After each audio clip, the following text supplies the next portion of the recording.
Hello, I'm inspired to record this audio message today as I talk to people a lot, professionally and personally, who are being criticised by someone close to them. It could be like a daily occurrence from a partner, a parent, sibling, it could be colleague, a boss, even a friend, or we could be criticised by some random person in the street, just a one-off thing. Either way, it can be really hurtful and it can stay in our precious subconscious mind where we store memories and we might not have been able to let go. So I'd love to help you with this if you've been criticised. So have you ever been criticised by someone either who loved you or just a random person? And either way, it's really hurt you. So hands up. I've got both my hands up. Yes, many times.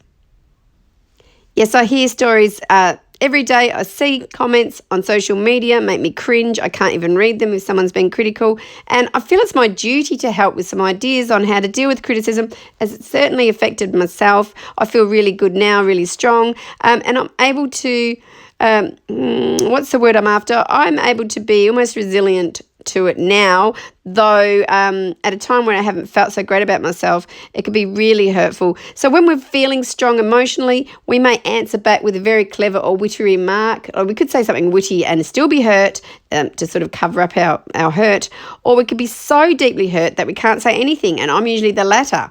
And when I think back to things that have really hurt me, like criticism from significant people in my life, I was very hurt and I couldn't respond at the time. So I thought, now that I'm feeling like I got my mojo back, let's do a fun exercise. And if you think of a specific memory of a nasty or hurtful comment, one that really stands out, pause the audio if you'd like to actually think of a specific one, and think of it now, and we're going to let it go, or we're going to face it head on, because I believe letting go of things is very freeing, and I always say creates that space, that energetic space for new to come in. So if we let go of something that's really bothering us, it creates new space. And we're going to look at this head on, face to face. He or she said this, and this is how I'm now going to respond. I can think of many personal, really personal to me, criticising me personally to my face. And whilst I make videos and audios like this, I also make videos for my clients, like marketing. It does sort of expose me to that, and which could sort of, like they say, invite criticism. However, I feel there's absolutely no need for criticism, whether you're in the public eye or post or publish as I do, or whether you're not. It's the same. It still hurts. It doesn't matter how strong you even may feel on your best day, it can still really hurt. Now, I say ideally all the time. Ideally, this will be getting to the people that are they criticize, the haters, as they say. And we would ask them nicely to please refrain. So that's ideal. That's probably another part of the message, that I'm just doing this without a script, though. This intention was really for how we deal with criticism, and ideally we would be reaching out to these people who feel the need to criticise and say, please keep your feelings and your thoughts to yourself. And whenever I hear a story about someone that's been criticised and it's hurt, or someone tells me, or I remember something about myself, I just feel that because I'm kind and thoughtful, and I wouldn't and don't criticise anyone, so I expect the same respect. So I guess the first part of this would be that you just be in this energetic space, I say, or this energetic vibe where you're really respecting yourself. And when you're really respecting yourself, you can still be criticised. Though I just feel the stronger you are, that you're in your self-respect, it makes you stronger to it. So that's just one little tip. And I do want to make this brief as I can. So I'll just use one nasty comment to me, something that I vividly remember that I recalled yesterday. And it really stuck in my head, so I'm going to deal with that. And I say, deal with it head on, face on. And it's like when you face something, it's then easier to let it go. Okay, so my example, and you be thinking of yours. My example is, like in the scheme of criticise and really personal things, it's not way up the top. and it's not too personal for me to share. And it's about my style, my dress sense. So it's probably a good one to use because it's not too personal. Although you do take that personally because it's your style. Although it might have been even deeper than that. So a few years ago, I'm about to go out with my friend, and she looks me up and down, and she's very nastily saying this, like screwing up her face. So just imagine someone looking you up and down, and they're going to say something about how you look. Like, you know when you know it's coming, and you're like, oh dear, what's she going to say? And yeah, I shouldn't even be calling her a friend, but she was my friend at the time. Screwing up her face, not loving me in some way, and says, the line is, I don't like your skinny jeans. Okay, so even though that might not sound too bad, I'm just setting the scene. I don't like your skinny jeans, nasty, and we know it's all about tone, because if you said something nicely, it's completely different to say something in a nasty tone. So it was a nasty tone, terrible body language. I don't like your skinny jeans, and I was very offended. Oh dear, like many times through that friendship, but we won't go there because there's not enough time left in my life to go through that. We're not friends anymore. So at the time, I didn't say anything because I was too hurt. And that's generally been my response to any nasty, and I do often get backhanded compliments, I'll call them. Yeah, so a backhanded compliment, mum and dad used to call them. I don't know if we use that term anymore, but they sound like they're complimenting you, but they're being critical. So it's okay for you. You can wear those type of clothes, that type of thing. Right. So I don't like your skinny jeans stuck in my head, and I need to just let it go. Now, I'm going to deal with this energetically. I'm not going to phone her or text her. I'm just going to say, I thought of it this morning, what I would probably say to her now. So because I thought of it this morning, it's obviously something I need to let go of. And also when I meditate a lot and I'm in this really high vibration and I'm helping other people as well, I recall a lot of things. They come up to the surface, and I believe they come up to the surface for me to let them go. So I love saying face it head on, because it's a source, as in SOURCE, that source. It's a source of some issue. So the fact that my friend said many years ago, I don't like your skinny jeans, is just something that I need to deal with. So I love it, because now I can go, well, they probably don't like you either. And that was hilarious. It just jumped into my head. Like, they probably don't like you either. Now, how funny would that have been? She didn't wear skinny jeans, and she didn't like me wearing them either. Oh dear. So I've always worn tight jeans. I was friends with her for a long time. I kept wearing them, and I'm going to keep wearing them. So if they offend you, you probably don't want to be around me or hang out with me either. Now, it's just an old haters gonna hate line that it's obvious as well to most people. So say why they do this. So say if a friend said to you, oh, someone said this to me and they hurt me, you would probably say to them, oh, it's more about her or him, not you. Because it seems obvious that the person who's doing the insulting isn't happy about something about themselves, and it's it's almost like their response is to hurt you. So this audio is definitely more about how we deal with it as opposed to an analysis of why people do it.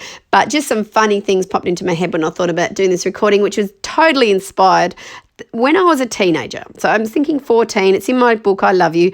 My dad said, I went home upset about something. Got teased at school about something. My dad said, they're Jello Manga lovey. They're Jello Manga lovey. Now, Jello Manga, we understand to be a variation of the word jealous.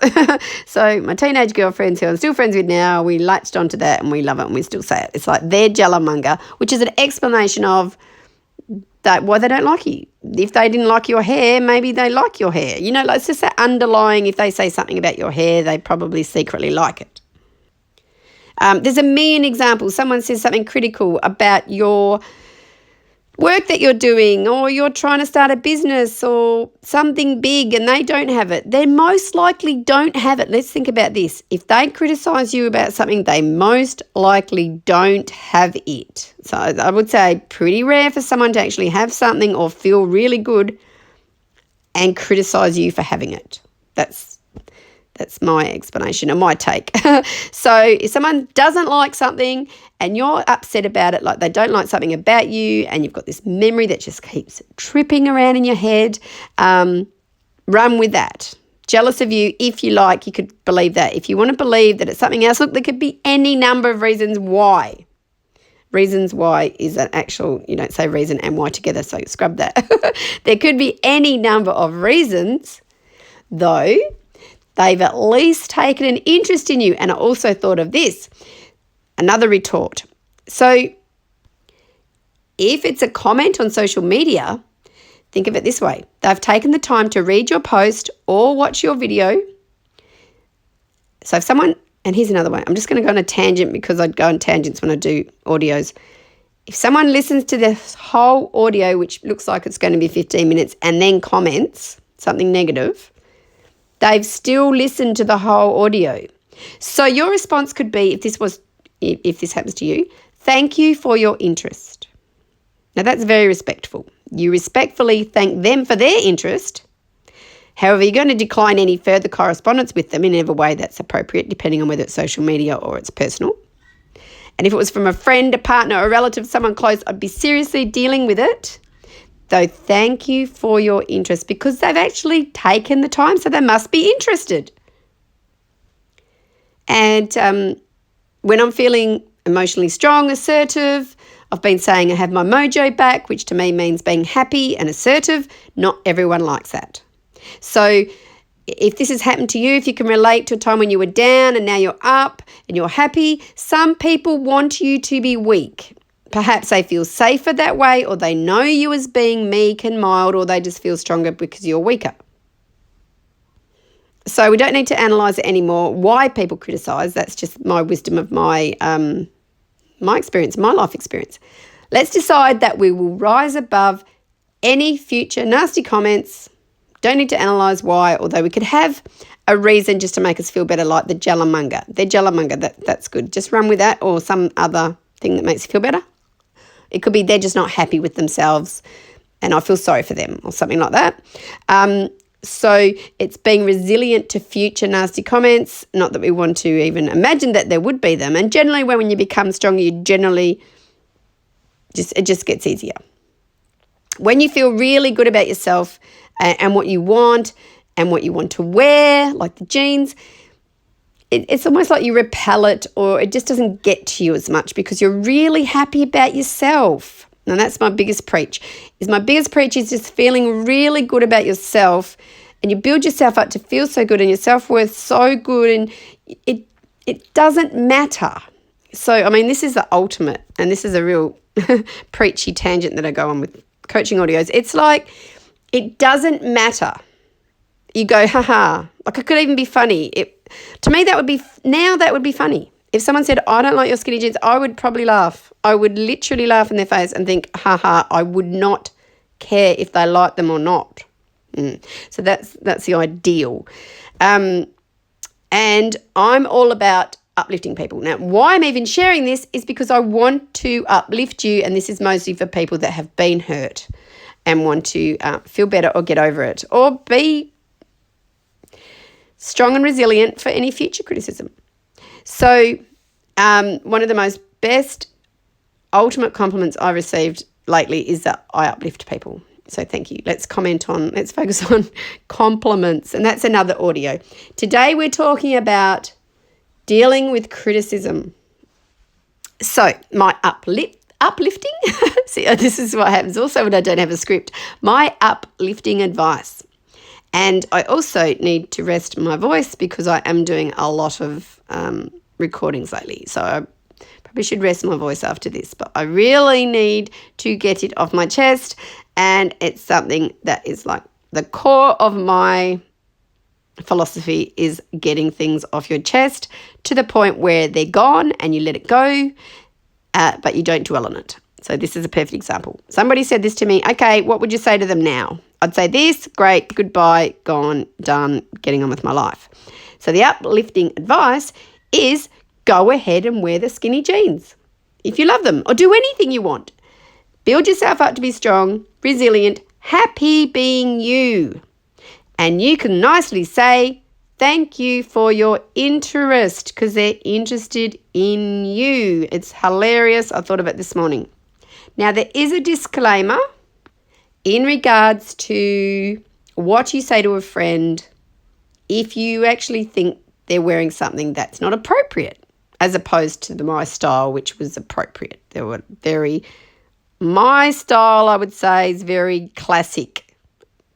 So they weren't offensive or anything. They have rips in them. They're just tight jeans, right? So just say you're going out with a friend and we'll say her skirt, but this audio could also be for any gender or any age to be listening to this. Just say it's you're two ladies and she's wearing a skirt and it's a bit short for your liking. Now, again, just thinking back to what we've just talked about. You could say, sweetie, darling, I love you. Your skirt's a little short. It's all about your tone. Like we said, it's not criticising. It's saying, darling, just, for your best interest, it's a bit short. What do you think? And you just talk about it. What do you think? Look, if she insists on wearing it, I'm just going to say, who are we to judge?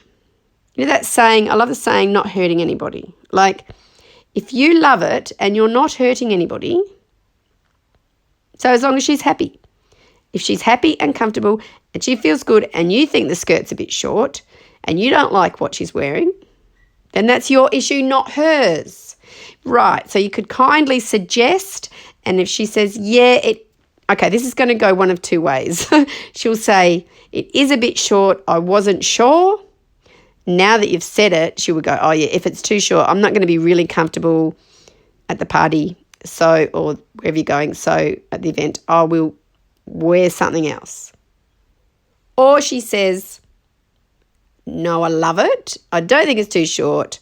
I feel amazing. And she goes to the party or the event, loving life. And she's happy, great. So that's my take on that. If she's listened to this audio, she'll respond with, thank you for your interest, though I'll wear it because I love it. So I really hope this helped.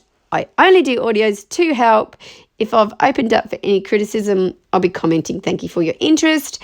And if you'd like more help and you have a specific thing you want to get over, or you've had ongoing criticism from someone very close, a significant person in your life, and you need to get your mojo back, you need to boost your confidence and self-worth, I'm the one who'll be preaching about how amazing you are and remind you how you can do what you want, wear what you want, as long as you're not hurting anyone, I say, and you're being true to yourself, then that's what I love helping people with. And you can find me or write to me at donna@donnahanks.com. Thank you and have an amazing day.